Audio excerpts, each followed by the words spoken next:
ang national campaigner ng Digital Pinoys para po pag-usapan ang Holy Week scams. At naging usap-usapin nga po ito ang larong Roblox.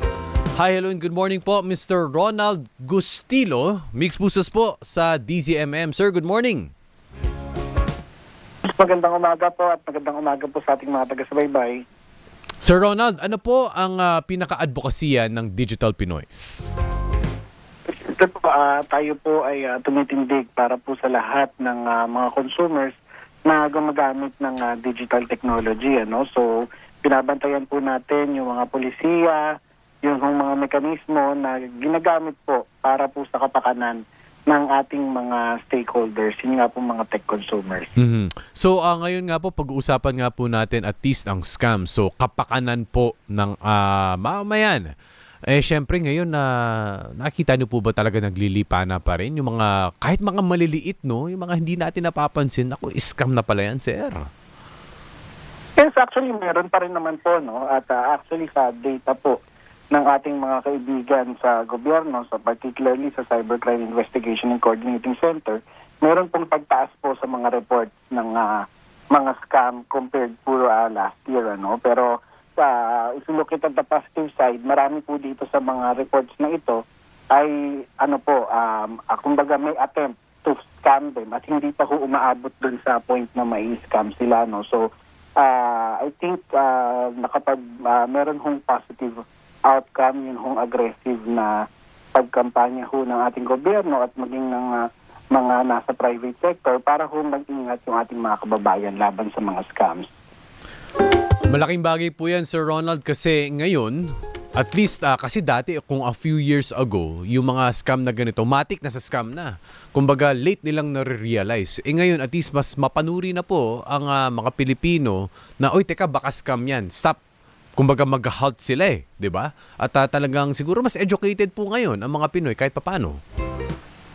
Yes po, tama po kayo, no? Kasi po talagang nitong mga nakaraang panahon po, talaga ang isa naging focus ng Digital Pinoy at maging ng gobyerno ay yung pag-educate po sa ating mga kababayan. Ano yung mga red flag para masabi na scam yung mga katransaction nila, no? So, we've seen positive outcome po dahil dito. And we are hoping na masustain at mag-improve pa po sa mga susunod na panahon. Katulad ng ano po yung mga red flags para sa inyo, Sir Ronald? Well, syempre, pag-uusapan natin nga ngayon itong mga holidays at itong mga Holy Week scams, no, na kung saan marami sa ating mga kababayan talagang ito yung sinasamantalang panahon para makapag-out of town.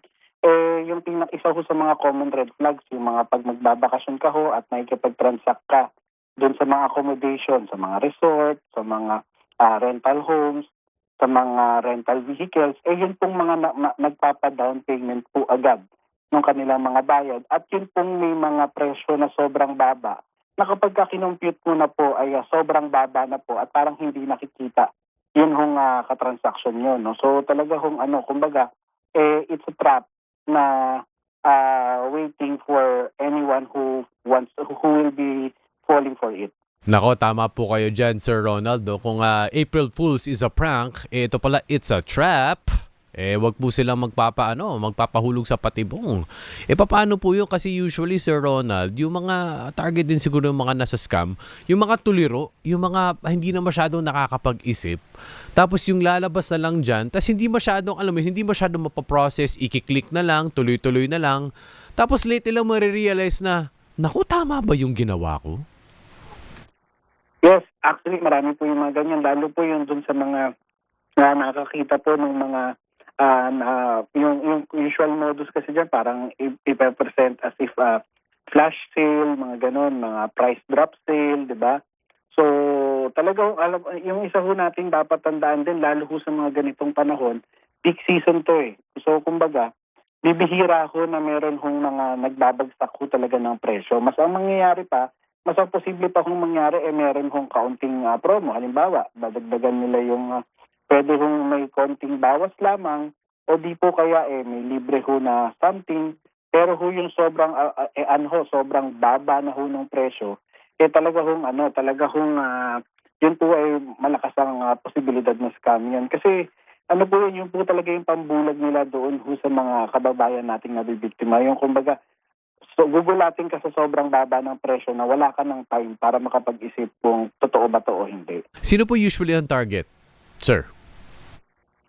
And usually, ang target po niya, well, generally, ang target niyan para sa lahat. Kasi talaga, yung mga ganito, bagamat merong mga ilang incidents na talagang social engineering yung ginamit, pinag-aralan yung mga target, etc. Pero usually, ito talagang target yung general public, tapos nag-aantay lang na may kumagat. So usually, yung mga kumakagat dyan, yun ho talagang mga, halimbawa, mga pamilya na gusto lamang kung ma-enjoy yung bakasyon nila. Tapos syempre, dahil yun ho yung kinakaya yung budget nila, mas yun po yung kanila kung papatusin, no?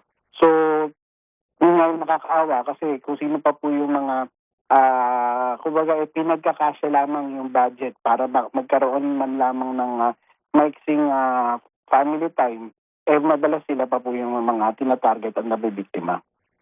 Usually sir, ito po ba pag sabihin natin mga sale, 'di ba? Usually sa mga app 'yan. Pati nga yung mga sa mga app kahit papaano yung mga seller doon hindi mo alam kung legit o hindi. And at the same time, pati pa rin po ba sa mga messaging apps? Lagana pa rin po ba ito? Actually, mas laganap sa mga messaging apps, sa mga social media platforms, diyan sila mas laganap. Kasi somehow yung mga apps po dito sa atin, yung mga pinakakilala ko, yung sikat na hotel booking app na nagsisimula sa letter A, yung home rental Yes. Opo. app na nagsisimula rin sa letter A, yan yung mga established na at talaga kung merong mechanism para para sa refund. Kung hindi, maganda nga sa kanila kung yung bahay ay hindi katulad ng ina-expect mo, pwede kang magkaroon ng refund. Pero kasi pagka sa social media ka nakipag-transact, talaga kung almost no guarantee na na maayos yung kausap mo, no. Pero we're looking forward din na dahil nga dun sa batas na bagong batas na recently lang naipasay, AFASA, kahit po ma-scam na ho yung ating mga kababayan, meron pa rin hong paraan para may mekanismo ho yung batas para mahabol at maisoli ho yung pera. At syempre, mapanagot ho kahit ho yung mga pinagpasapasahang account. Sir Ronald, ito po, mapunta po tayo sa Roblox kasi naging usapin din po namin ito sa programa. Kasama po ang CICC last week. Actually, si Senator Risa Ontiveros, nanawagan po siya sa Senado na i-probe po ang Roblox at iba po mga online video game platforms na may talagang definite, kumbaga legitimate risk for yung mga kasamaan at kadiliman. Ano po ang take po dito ng Digital Pinoys? Well, siyempre, sinusuportahan ho natin yung hakbangin ng ating gobyerno na gawing ligtas yung ating online space. At actually, kabahagi ho tayo dun sa nangyaring stakeholders meeting kahapon. And we emphasize na hindi ito usapin ng censorship, hindi ito usapin ng ayaw natin sa technology, ayaw natin sa development. Bagkus, mas mabigat na usapin kasi talaga ho yung child safety. So talaga ho naniniwala ho kami, dapat ho magkaroon ho ng mahigpit na restrictions doon sa app. Ibig sabihin yung age verification nila, dapat totoo hong age verification, hindi ho yung kung magbigay ka lang ng birth date, yun na ho talaga. Yung identity ho, dapat hindi ho na itatago ito sa kung anumang paraan, or at least alam ho dapat ng platform kung sino ho talaga at kung legitimate ho talaga yun hong kanila hong identity. And at the same time, yung reporting mechanism po, kasi alam niyo kahapon doon sa stakeholders meeting, even yung mga Roblox developers, yung mga Filipino developers po, nagrereklamo sila na kahit ho yung mga report nila na tungkol ho sa mga abuses doon sa loob ng game, hindi ho pinapansin ng Roblox Corporation. So, isa ho yan dun sa mga demands ho talaga natin sa Roblox na dapat ho matugunan talaga as soon as possible. Otherwise, mapipilitan ho kaming manawagan din ho talaga ng blocking. Manawagan at sumuporta doon sa blocking para doon sa Roblox. Kasi kung wala ho silang gagawing hakbang para maproteksyonan ho yung mga kababayan nating naglalaro dito, talaga hong hindi ho ito magiging ligtas para sa ating lahat. Sir Ronald, tumatak po sa akin yung sinabi ninyo ha. Yung mga taga-Pilipinas, kumbaga siguro internally, nag-probe na rin sila sa Roblox main at hindi sila pinapansin. That is very revealing. Napakalaking ano po nun. Wow, it's a revelation to the organization. 'Di ba? Ibig sabihin, you tolerate. 'Di ba? Maaring ginagawa nila ng paraan pero kung hindi nila ito papansinin, baka hinahayaan talaga nila itong mangyari. Ganun na nga po. At actually kahapon doon sa meeting, nalaman din natin na meron hong developer din na gumawa siya ng mechanism para kung makapag-report yun hong yung mga users no ng Roblox. At meron siyang nai-report na child predator doon. And unfortunately, siya pa yung binan ng Roblox doon sa platform nila. So this is very telling na talaga kung if not, kung hindi ho nila kinukonsinte, baka ini-empower pa nga nila yung ganitong behavior. Talaga meron ho silang dapat gawin. Now, kaya nga ini-encourage siya kahapon, binanggit ko talaga, in-emphasize ko ho talaga to doon sa mga Filipino Roblox game developers na actually, yung Pilipinas kasi ay fourth globally sa market ng Roblox. And kung yung mga Roblox users and developers ay magkakaisa at sumama doon sa kampanya para sa ligtas na online games, ano ho talaga yan? Napakalakas ho na boses ho niyan. Kasi nga, we are fourth doon sa market ho ng Roblox.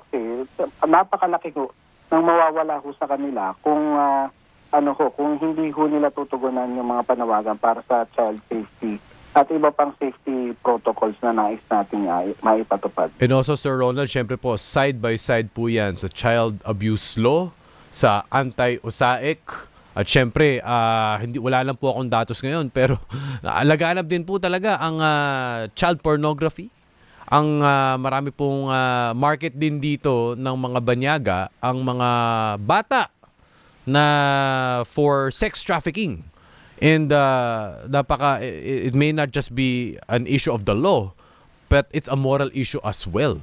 And how do we, paano po kaya natin to talagang yung response, no? Kasi syempre may push and pull yung Roblox gusto ng mga bata. Tas kapag i-ban, quote-unquote, ng mga magulang, yung mga magulang pa yung masama. But at the same time, kung ikaw naman ang magulang, it's not you want the best for your child. Pero syempre, pinoprotektahan mo from these realities, Sir Ronald. Yes, tama po kayo. Yun nga yung binabanggit namin kahapon. Kasi we have to admit na yung Roblox is a success story talaga. Marami rin siyang naitutulong when it comes to development, when it comes to creativity, di ba? Pero syempre, if the predators are lurking behind inside the game, talaga napakalaking panganib nun. Kaya nga, tingin ko, at the risk of being unpopular, talaga si Secretary Aguda at saka si Yusek Aboy, kumbaga, sige, ilaban na natin to, dinabaling i-bash tayo. Kasi kahit, binabanggit nga nila, kahit sila, meron silang ganyang problema. Personally, within their families, meron mga naglalaro ng Roblox. And they know yung sentiment ng mga parents. So, talaga kahit naman kami sa Digital Pinoy, naniniwala kami, meron talagang kailangan gawin dito yung gobyerno. Kasi yung mga reklamo dito, it's not new. Matagal na may mga reklamo dito sa Pilipinas laban sa Roblox. Pero ayun na nga, dahil nga doon sa na-rescue ng Philippine National Police doon sa Laguna, talaga na-highlight yun mga issue na talagang hindi lang pala ito usapin ng sexual abuse. Talagang palalim ho yung mga concerns dito at parami yung mga kaso, no? So, we are hoping na yung mga issue regarding grooming, sexual exploitation, yun hate speech, propagation of it, and yung iba't iba pa mga potentially dangerous topics na nandun sa game, dapat na-address na talaga as soon as possible. Social cost na rin po yan. Nung una, balance pa di ba? Sabi nga ng mga bata, 6-7 balance. Pero parang ngayon, mas naninimbang, mas na-outweigh yung mga paaring negative effects ng larong ito, hindi lang sa sa mga bata, pero overall po yan sa ating society. Sir Ronald, pahuling paalanan lang po para po sa ating mga kababayan to be cyber safe, especially this Holy Week. Syempre po sa ating mga kababayan, maging maingat po tayo ngayong Holy Week. Kung tayo po ay magbabakasyon, ingatan ho natin yung ating mga ipinopost. Syempre, wag ho nating i-post na wala hong tao sa inyong mga bahay. Wag ho nating i-post yung mga bagay na pwede hong makapagbigay sa ibang tao ng inyong mga personal na impormasyon. At syempre, wag ho tayong basta-basta maniwala sa mga offers na masyado hong mababa o masyado hong maganda, kasi kagaya ho ng binabanggit namin dati pa, if an offer is too good to be true, it's not true. At syempre, lagi po nating pakakatandaan na yung pag-iingat po ay unang-una po magsisimula po sa atin. At syempre, doon din ho sa mga platforms, ingatan din ho natin yun hong ating mga customers. Nang sa ganun, yung tiwala ho na nabibuild po natin throughout the years dun ho sa pagkakampanya natin para sa digital literacy and online safety ay hindi ho masayang. Maraming salamat po sa National Campaigner ng Digital Pinoys, Mr. Ronald Gustilo. Sir, maraming po salamat. Have a blessed Holy Week.